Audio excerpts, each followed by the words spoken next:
श्री शिवाय नमस्तु भयम। दोस्तों, जैसा कि आप सभी लोग जानते हैं कि 17 मार्च 2026 यानी मंगलवार को पड़ रही है चैत्र मास की मासिक शिवरात्रि तिथि। और दोस्तों, यह वह तिथि है जो चैत्र मास में पड़ने वाली सबसे बड़ी तिथि है, क्योंकि यह मंगलवार के दिन पड़ रही है और इसका बहुत ही बड़ा और विशेष महत्व होता है। पूज्य गुरु जी ने कहा है कि अगर कभी भी मौका लग जाए और चैत्र महीने की शिवरात्रि तिथि मंगलवार को पड़ जाए तो आप लोगों को एक छुटकी काला तिल वाला उपाय तो अवश्य ही करना चाहिए। इन दोनों का संयोग बहुत ही कम आता है। इसी के साथ में गुरु जी ने अपनी शिव पुराण कथा में बताया है कि इस दिन आपको एक छुटकी काला तिल वाला उपाय तो आपको अवश्य ही करना चाहिए, क्योंकि ऐसा दिन पूरे साल में सिर्फ एक ही बार आता है। और दोस्तों, आप सभी लोग जानते हो कि मंगलवार शिवरात्रि तिथि का अगर सबसे बड़ा कोई उपाय है तो वह एक छुटकी काला तिल वाला उपाय है। तो दोस्तों, मंगलवार शिवरात्रि तिथि के दिन आप लोगों को इस एक छुटकी काला तिल वाला उपाय को जरूर करना है। बहुत सारे लोग होंगे जिन लोगों ने इस उपाय को ना किया हो, मतलब पूरा साल निकल गया, उन्होंने किसी भी दिन इस छुटकी काला तिल वाला उपाय को ना किया हो। पर दोस्तों, आपके पास एक आखिरी मौका बचा हुआ है, जो कि 17 मार्च मंगलवार शिवरात्रि तिथि के दिन है।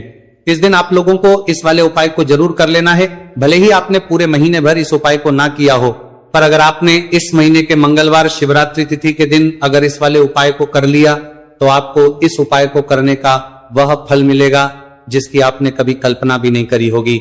इसीलिए आप लोग इस वाले उपाय को एक बार जरूर कर लेना है, ताकि आप लोगों के हाथ से यह मौका ना जा सके और आपको इस उपाय को करने का फल मिल सके। दोस्तों, यह उपाय पंडित जी ने अपनी अभी की ही श्री शिव महापुराण की कथा में बताया है।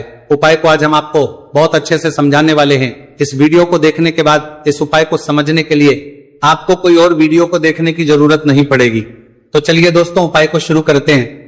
देखिए, यह इस चैत्र महीने के मंगलवार शिवरात्रि तिथि के दिन यह इतना खास होता है, इतना महत्वपूर्ण होता है।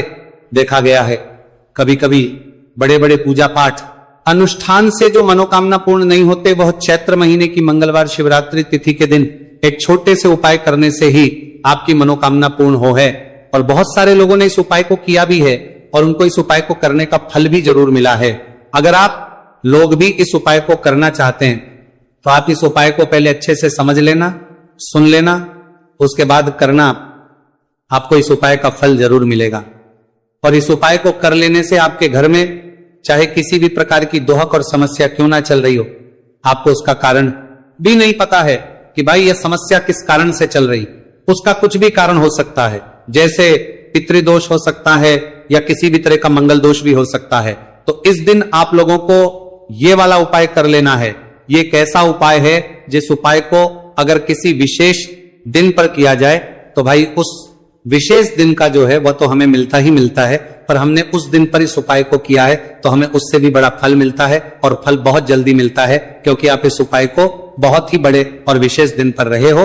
तो चलिए अब उपाय के बारे में बात करते हैं, लेकिन उससे पहले आप लोगों को यह जानना आवश्यक है कि आखिर ये उपाय किस समय करना है, किसको करना है और कैसे करना है। तो चलिए हम आगे आपको वीडियो में एक एक करके बता देते हैं। लेकिन उससे पहले अगर आप लोग हमारे चैनल पर पहली बार आए हैं या फिर मेरी आवाज आज पहली बार सुन रहे हैं तो हमारे चैनल वास्तविक जानकारी को सब्सक्राइब जरूर कर लेना और इस वीडियो को लाइक करके कमेंट बॉक्स में श्री शिवाय नमस्तु भयम ओम नमः शिवाय जरूर टाइप कर देना।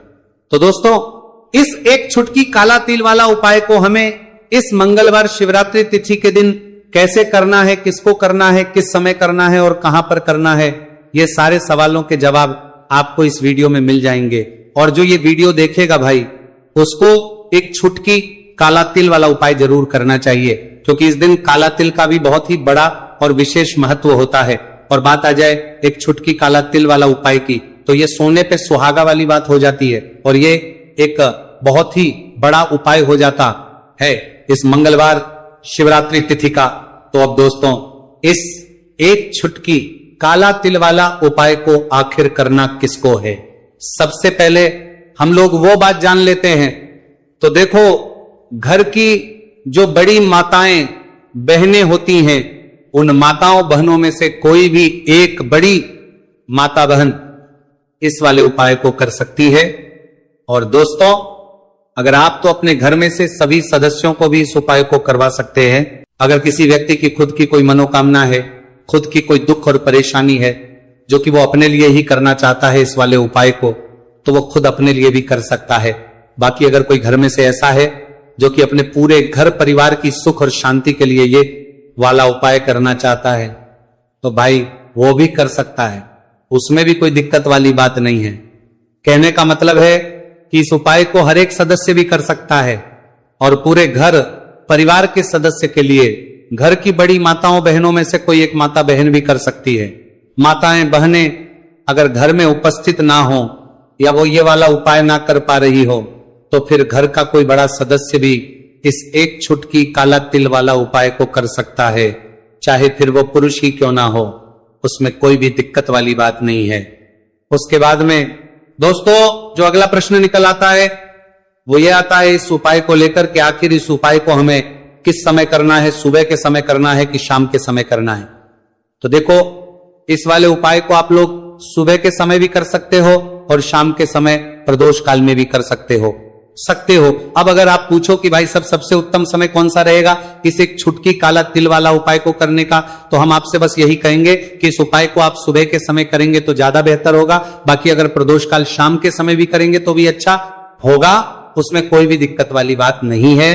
तो अब दोस्तों जो अगली सबसे बड़ी और महत्वपूर्ण बात आती है वो ये आती है कि सुबह अगर हम उपाय को करेंगे तो हमें कितने बजे से लेकर कितने बजे तक के बीच में करना है, और शाम के समय प्रदोष काल में करेंगे तो हमें कितने बजे से लेकर कितने बजे के बीच में करना है। तो देखो, सुबह जितनी जल्दी हो सके आप उपाय को करने की कोशिश करना कि अगर किसी कारणवश लेट भी हो जाओ, थोड़ी देर भी हो जाए, तो 10 या 11 बजे तक भी आप उपाय कर लेना, पर 12 बजे से ज्यादा देरी ना हो, ठीक है, इस बात का ध्यान रखना।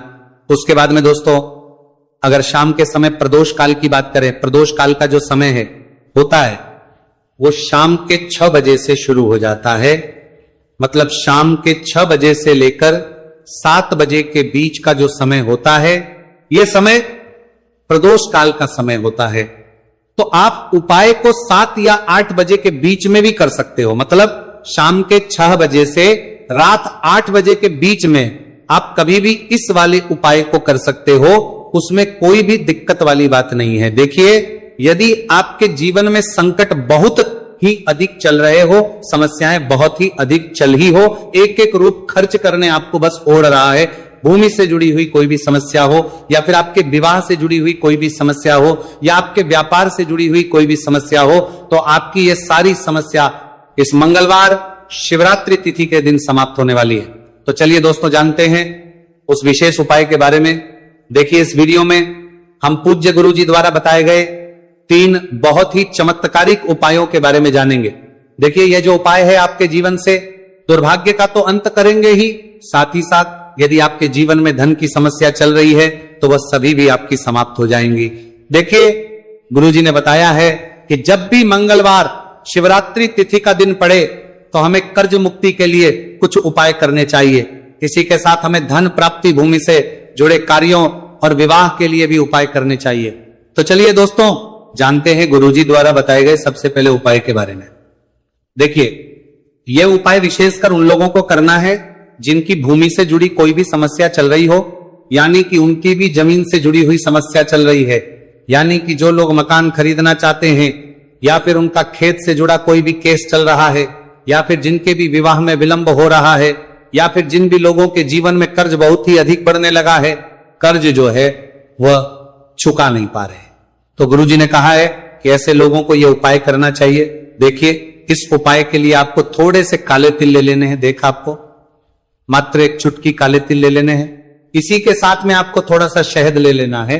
फिर सबसे अंत में आपको एक लोटा शुद्ध जल ले लेना है। तांबे के पात्र के अंदर आपको अपने घर से शुद्ध जल ले लेना है और इन सभी सामग्रियों को आपको लेकर के पहुंच जाना है। भगवान शिव के मंदिर में देखिए, पूज्य गुरुजी ने बताया है कि इस उपाय को आप सुबह से लेकर के शाम तक किसी भी समय में कर सकते हैं। देखिए, मंदिर पहुंचने के आप जो काले तिल लेकर के गए थे उनमें आपको थोड़ा सा शहद लगा लेना है। देखिए, आप जो शहद लेकर के आए हैं उस शहद में आपको ये काले तिल अच्छे से डुबो देना है और शहद से युक्त ये जो काले तिल हैं इन्हें आपको शिवलिंग पर अर्पित कर देने हैं या फिर आपको शिवलिंग के चारों तरफ अच्छे से काले तिल का लेपन कर देना है। पूज्य गुरुजी ने बताया है कि लेपन करते समय यदि आपके जीवन में कर्ज से जुड़ी समस्याएं चल रही हैं, लेपन करते समय आपको आर्यन मुक्तेश्वर महादेव का स्मरण करना है, या फिर आपके जीवन में विवाह से संबंधित या फिर जमीन से संबंधित कोई भी समस्या चल रही है, तो फिर आपको मंगलेश्वर महादेव का स्मरण करना है। इसके बाद जो आप जल लेकर के आए हैं उसे आपको धीरे धीरे शिवलिंग पर अर्पित कर देना है तथा आपको लगातार शिव महापुराण के मूल मंत्र श्री शिवाय नमस्तु भयम इस मंत्र का जाप करते रहना है। पूज्य गुरुजी ने बताया है कि सिर्फ एक मंगलवार शिवरात्रि तिथि यह उपाय करके देखना और आप स्वयं देखेंगे कि 2 से 3 महीने के अंदर आपके जीवन से जुड़ी हुई जो भी समस्याएं हैं, बस सभी समस्या बहुत ही जल्द महादेव की कृपा से दूर होने लगेगी। तो दोस्तों, इस प्रकार से आपको यह पहला उपाय ना है। अब हम जानते हैं दूसरे विशेष उपाय के बारे में। देखिए, इस उपाय के लिए आपको एक प्यारी सी बेलपत्र ले लेनी है, इसी के साथ में 1 लोटा शुद्ध जल लेना है तांबे के पात्र के अंदर, और इसी के साथ में आपको थोड़ा सा शहद ले लेना है। देखिए, मंगलवार का दिन है और मंगलवार शिवरात्रि तिथि के दिन यदि हम शहद का उपाय करते हैं तो इससे महादेव हमसे बहुत ही अधिक प्रसन्न होकर के हमारी मनोकामना को परिपूर्ण करते हैं। देखिए दोस्तों, यदि आपको बेलपत्र नहीं मिल पाती है तो आप भगवान शिव के शिवलिंग पर जो बेलपत्र छड़ी हुई होती है उसे शुद्ध जल से धो करके उसका उपयोग कर सकते हैं। तो इन सभी सामग्रियों को आपको भगवान शिव के मंदिर में लेकर के पहुंच जाना है। गुरुजी ने कहा है कि इस उपाय को भी आप सुबह से लेकर के शाम तक किसी भी समय में कर सकते हैं। देखिए, मंदिर पहुंचने के बाद आपके पास जो एक बेलपत्र है और बेलपत्र की जो सबसे बड़ी वाली पत्ती होती है और उसकी जो चिकनी साइड होती है उस पर आपको अच्छे से शहद का लेपन कर देना है। यानी कि बेलपत्र की बड़ी वाली पत्ती पर, पूरी ही पत्ती पर अच्छे से शहद लगा देना है। अब देखिए, ये जो बेलपत्र है इसे आपको अपने सीधे हाथ की हथेली पर रखना है और आपके जो भी कार्य अटक रहे हैं, देखिए बहुत से लोग ऐसे होते हैं जो अपने नौकरी को प्राप्त करने के लिए सालों से तैयारी करते हैं लेकिन उनको नौकरी नहीं प्राप्त हो पाती है। बहुत से ऐसे लोग होते हैं जो बहुत ही मेहनत करते हैं, धन भक्ति के लिए बहुत अधिक प्रयास करते हैं, लेकिन फिर भी उनको धन प्राप्त नहीं हो पाता है। तो गुरुजी ने बताया है कि जब भी आपको अपने कार्यों में सफलता ना मिले तो फिर आपको मंगलवार के दिन इस उपाय को अवश्य करना चाहिए। देखिए, अब आपको जिस भी कार्य में सफलता प्राप्ति करनी है उस कार्य को सफल बनाने के लिए आपको महादेव से प्रार्थना कर लेनी है और फिर ये जो एक बेलपत्र है इसे आपको भगवान शिव के शिवलिंग पर अर्पित कर देनी है। देखिए, बेलपत्र की चिकनी साइड जिस पर आपने शहद लगाए हैं वो शिवलिंग से स्पर्श रहेगी और इसकी जो डंडी है वो आपको जलाधारी की ओर रखनी है। इस प्रकार से आपको यह बेलपत्र अर्पित कर देनी है। अब देखिए, आप जो 1 लोटा जल लेकर के आए हैं उसे आपको भगवान शिव के शिवलिंग पर धीरे धीरे अर्पित कर देना है। श्री शिवाय नमस्तु भयम इस मंत्र का जाप करते हुए देखिए, जैसे ही यह जल शिवलिंग से होकर के जलाधारी की ओर बह करके आएगा तो इसे आपको थोड़ा सा अपने सीधे हाथ की हथेली में झेल लेना है। इस जल को आपको अपनी दोनों आंखों पर लगा लेना है और इस जल का थोड़ा सा छिड़काव आपको अपने शरीर पर कर लेना है। पूज्य गुरुजी ने बताया है कि जब भी हम मंगलवार के दिन शहद वाली बेलपत्र शिवलिंग पर अर्पित करते हैं तो इससे हमें महादेव हर कार्य में सफलता प्राप्त करवाते हैं। यदि हमें अपनी मेहनत करने के बावजूद भी पर्याप्त मात्रा में सफलता नहीं मिल पा रही है तो गुरुजी ने कहा है कि आपको मंगलवार शिवरात्रि तिथि के दिन यह चमत्कारिक उपाय अवश्य ही कर लेना है।